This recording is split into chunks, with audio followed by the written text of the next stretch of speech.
You are asking, beloved Master, but in fact is not Zen more rational in its irrationality? No. Zen is neither rational nor irrational, because both belong to the mind. Zen is simply beyond any duality. Rational and irrational are just another duality like day and night, birth and death, darkness and light.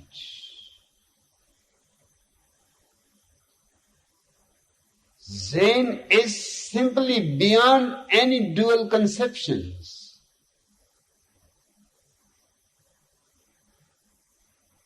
Once you are beyond mind, you cannot have any duality, any trace of duality in you. You are neither rational nor irrational. You are simply here and now, without any label. All labels are gathered by the mind. You are no more a man nor a woman. You have never been born and you have never died. All that was, dreams are made of the same stuff.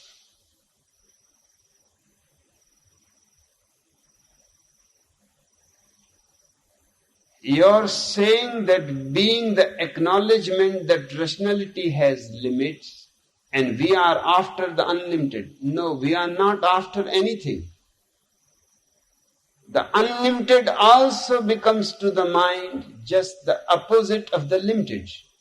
Another duality again. And we are not after anything. We are just relaxing into ourselves. After anything is always going outwards. After anything means after something which is outside you. We are not after anything. We are dropping all those processes after this and after that, after money, after power, after prestige, after self-realization, after God.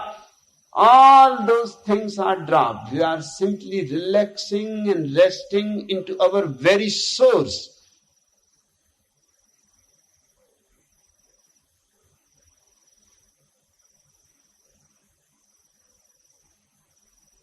You are also asking that we are after the unlimited, then Christianity,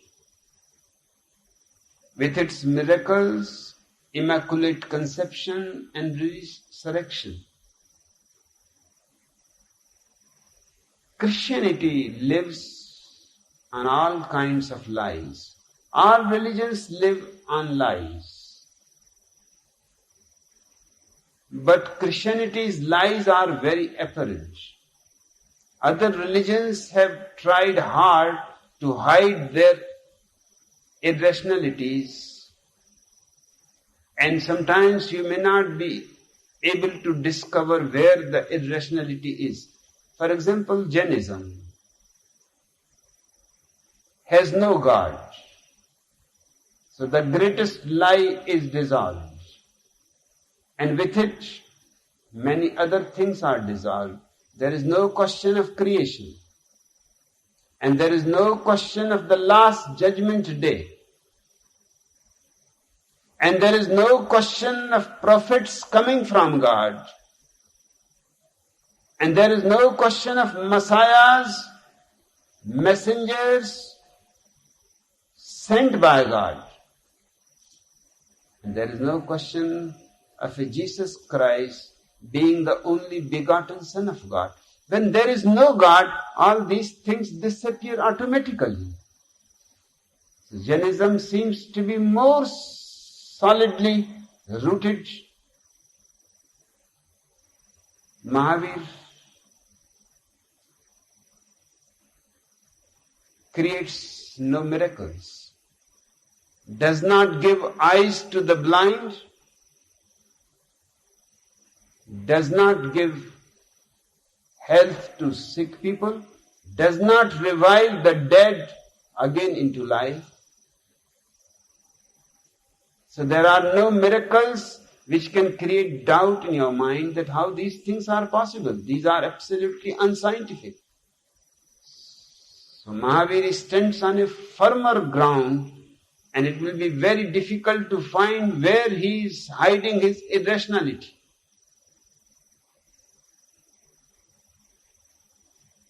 Most of the followers of Mahavira have never thought about that there can be anything irrational in Mahavira. He seems to be very rational, far more rational than Aristotle. Aristotle's logic is simply two steps: yes, no, day, night, positive, negative. Just two polarities have been taken in account. But what about the middle grounds? There are many positions between two extremes. At least there is a middle. And when there is a middle, again there is another middle on this side, on this side. And as you go on creating middles, you see within these 5 fingers, one middle, second middle, third middle, fourth middle. So there are 9 points. But this is not exhausted. Once you put one middle between 2 fingers, by both the sides of the middle, there will be 2 gaps again. So it is an infinite process of dividing and dividing into smaller pieces. Mahavir divides his logic into 7 pieces. That seems to be more rational than Aristotle, because Aristotle has only 2 alternatives, a very poor logic. So when you study Mahavira, you will be overwhelmed with his subtlety. And you will not find where to look for the loopholes. The loopholes are there. No religion can live without loopholes. But it is far superior than Christianity. Christianity's loopholes are just there in front of everybody. Only utterly blind people can be Christians, who cannot see even just in front of themselves. Immaculate conception, virgin birth. And how an intelligent person can go on believing in virgin birth?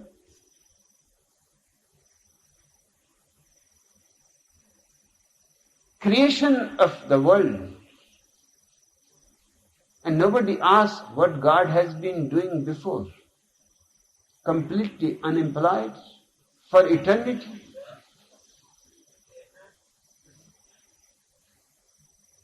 Just living with Holy Ghost. A strange kind of God. And suddenly, for no reason at all, 6,000 years before he created the whole world, within 6 days,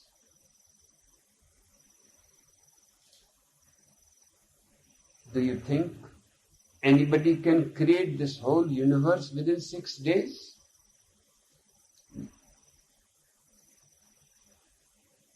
And if he was so creative, then why he remained for eternity absolutely impotent?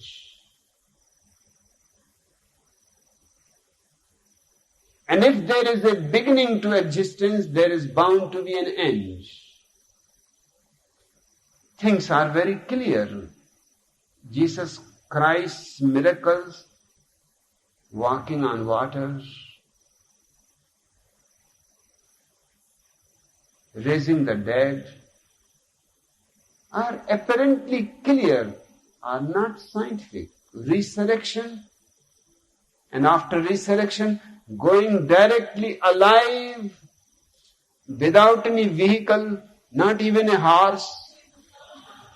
Muhammad at least has his horse going up, just stops in the middle for a rest at Jerusalem.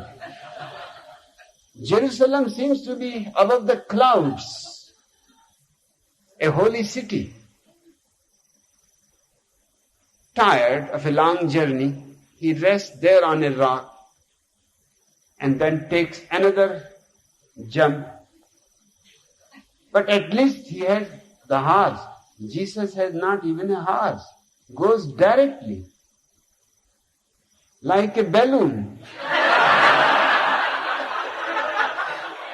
And without any gas. And after reaching to the paradise, he must have thrown a rope or something for his mother to hold it. And he pulls the mother also to paradise. And people go on believing in these things. And if you remove all these things, Christianity has nothing to offer. So they go on insisting that these are real, factual experiences.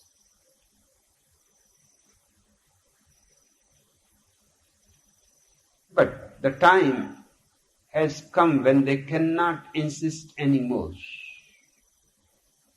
Jainism is far more superior, but I will tell you where are its loopholes. Its loopholes are very hidden. It does not believe in creation. Then the question arises, the population of the world goes on growing. From where all these people are coming? Because there is no sign of any life on any planet, on any star. From where all these people go on coming? At the time of Mahavira, India has only 2 million people. Now there are only in India 900 million people. From where? And not to say anything about the mosquitoes, because they are also having souls according to Mahavira. And bed bugs, and cockroaches, and rats. Just look around the world, all these have souls. From where they are coming? So Mahavira has there his loophole. He fabricates an idea that there is a place called Nigod. Somewhere far away, just as the God is far away.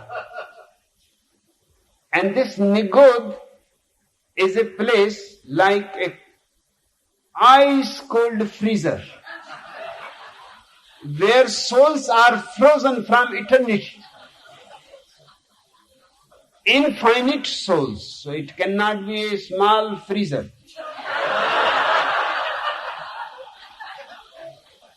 Howsoever frozen are the souls, but they will take some space. The freezer has to be big enough to contain millions and millions and millions and trillions of souls. And then those souls start coming one by one. Why one by one?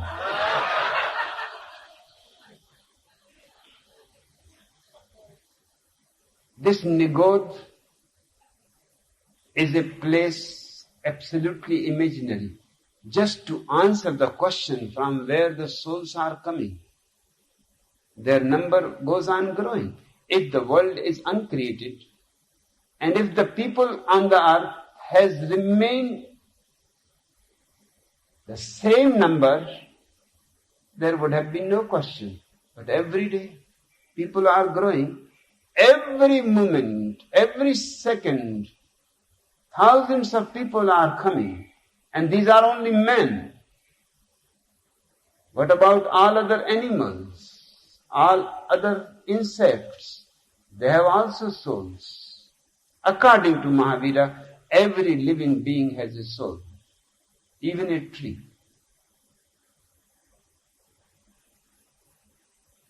So he had to invent finally a lie. That there is somewhere far away place where souls are dormant. So top layer is released, then another layer is released. But who is doing all this work? Who is running the shop? And why some people have come first and some are still in the freezer? And Mahavira has no explanation about it. Every religion, it does not matter what religion is there, you will find if you search deep enough, howsoever sophisticated it is, there will be a loophole. All religions depend on lies.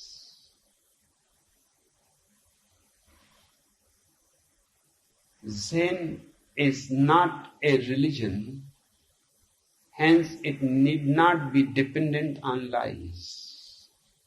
It is a pure search. It does not go with any prejudice or any belief in the search. It does not even say that you will find it. One never knows. You just go and see on your own whether there is something inside or not. Although anybody who has gone deep inside has always found, but still Zen continues to be the only approach without any lies. Knowing perfectly well there is a hidden Buddha in you, it does not tell you that you have to believe in it. Search for yourself. It gives such total freedom to you because it does not impose any belief. Hence you cannot find any loophole in Zen. That's its beauty. That's its greatness.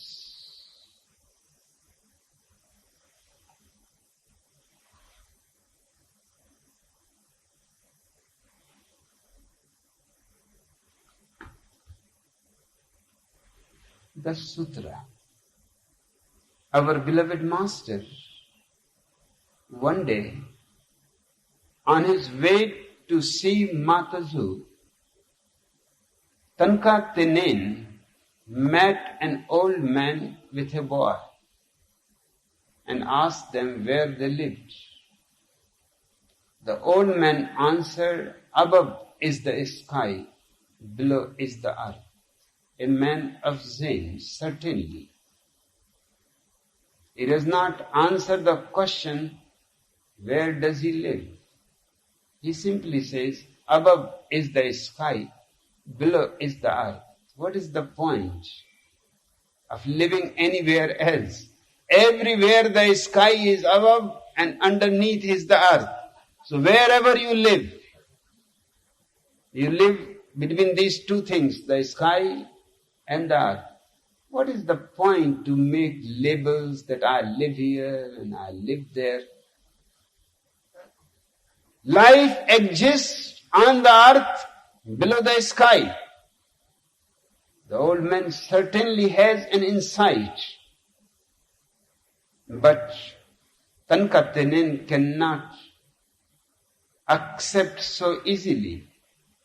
Tanka said, how about if the sky crumbled away and the earth fell to pieces? The old man simply said, ah.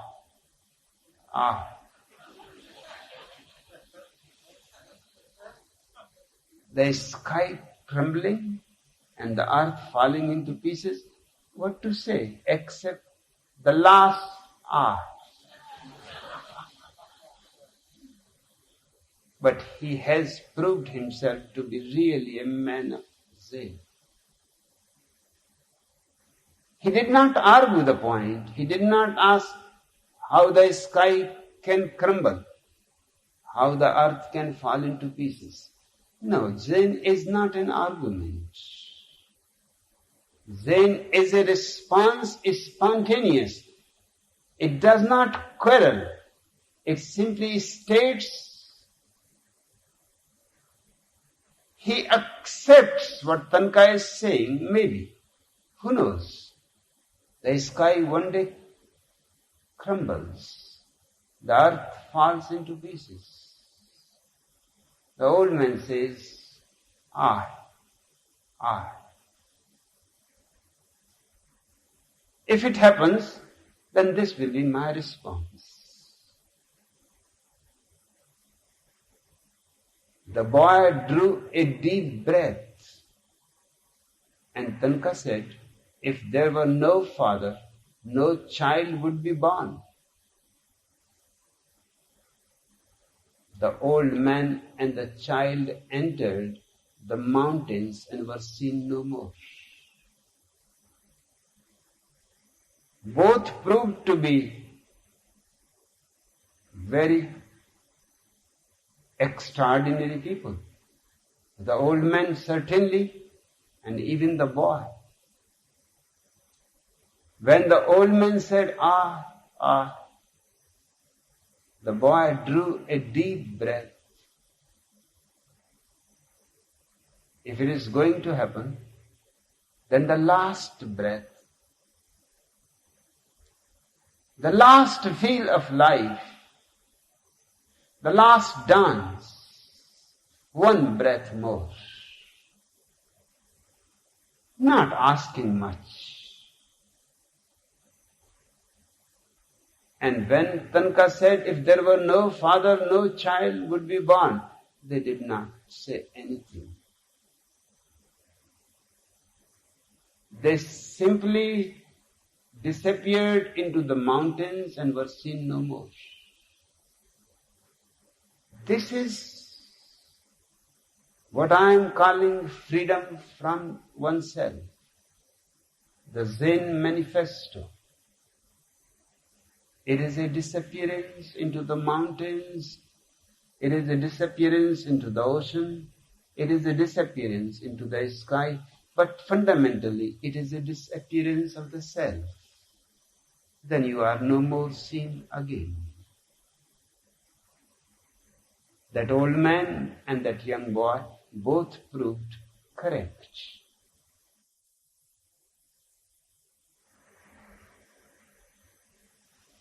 Once Tanka Tenen was lying on the Tenzin bridge.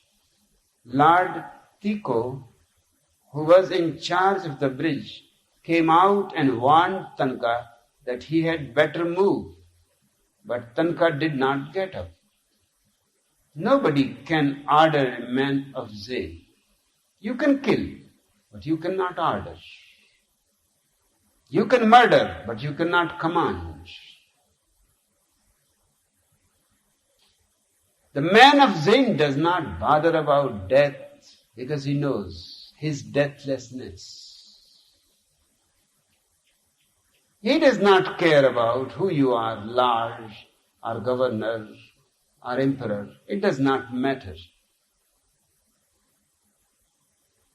You are just made of 5 elements: the earth, the water, the fire,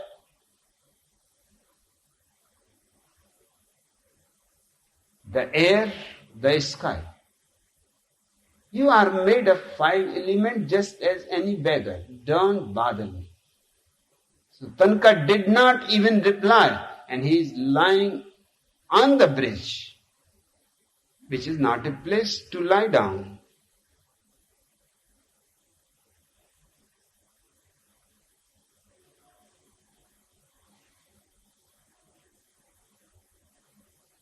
The Lord said to him that he had better move But Tanka Tenin did not get up and did not answer either. Teko asked why he did not listen to. After a few moments, Tanka said, I am a monk of nothing. Who is there to listen? I have searched enough. I don't find anybody to listen. I have found only nothingness. I am a man of nothingness, don't bother. There is nobody inside me to listen to you or follow to your commandment. I have looked enough, searched enough, every nook and corner. It is pure nothingness. I am nowhere to be found. So whom you are talking? And what do you mean by saying that why you did not listen to me? Neither I am nor you are. Nobody has spoken, nobody has listened. I am a monk of nothing. He is saying, I am a man of Zen. Lord Teko was taken aback. A very strange man. But it was not a philosophical statement. Tenin was radiant because he has found he is no more. Only existence expresses itself. He is no more, so existence has taken possession of him. His peace, his silence, his grandeur, his grace comes from existence because he has allowed, finding that there is nobody inside, he has opened all the doors, fresh breeze and sun rays. And sometimes the moon looks through the windows. The house is utterly absent of any ego, any self. But a man of such nothingness has a tremendous presence. He has no personality. He has no person. He has no self. But he radiates light. He radiates joy. He radiates a dance around him of subtle energies. Lord Teko was taken aback by Tanka Tenin's response, and from then on provided him with clothing and a daily meal, and did not ask him to move from the bridge. Tanka Tenin lived his whole life on that bridge. Finally, the Lord Teko has to make a hut for him because there is rain and there is too much sun. And he was just lying down there naked. So he has to arrange for clothes, arrange for his food. Finally, drop the idea of having a bridge, made a hut in the middle of the bridge. The man was such an impact on him that because of him, the whole city where he was the ruler started venerating Tanka. He became famous as a very strange man, but a man of truth, honesty, of immense blissfulness. All over him there was a very fine grace pouring to anybody who was receptive. And that is the meaning of veneration. It should not be formal, otherwise you will not be able to understand the man of Zen. Your veneration should be actual. That means you should be receptive to all that he is offering. Not asking for anything, simply offering. You should allow him, your inner being, your inner space, to fill with his light, to fill with his dance and song. That's real veneration. Not only in the capital, soon Tanka was known all over Japan.